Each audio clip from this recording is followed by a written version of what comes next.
যে ব্যক্তি চোখের গুনাহে লিপ্ত হবে দুনিয়ার বুকে ভয়ঙ্কর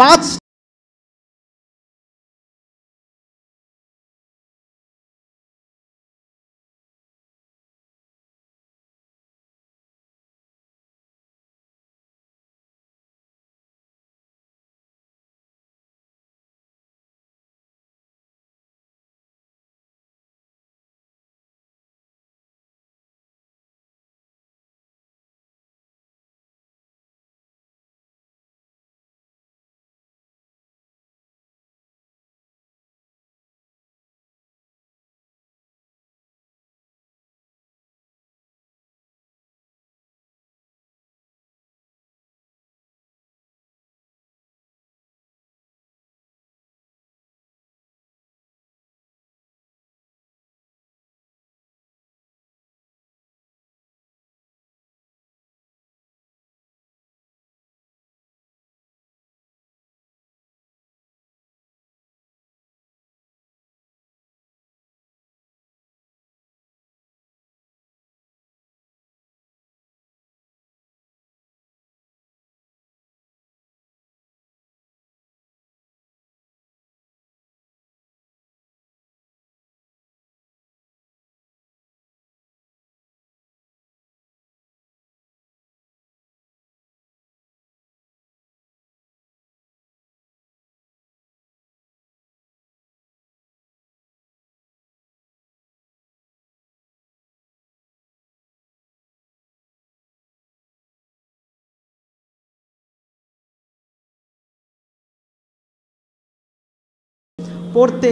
ভালো লাগে না, বসলেও পড়া মুখস্থ হয় না, পড়া বুঝে আসে না।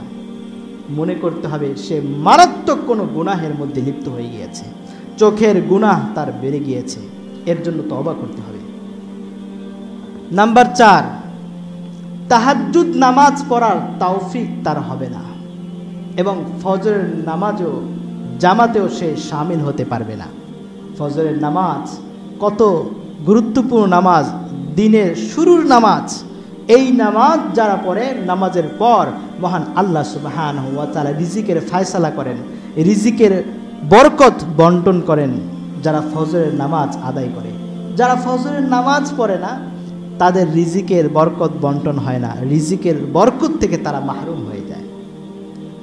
5 নাম্বার, ঈমানের সহিত সে মৃত্যুবরণ করতে পারবে না। জোরে বলুন নাউযুবিল্লাহ।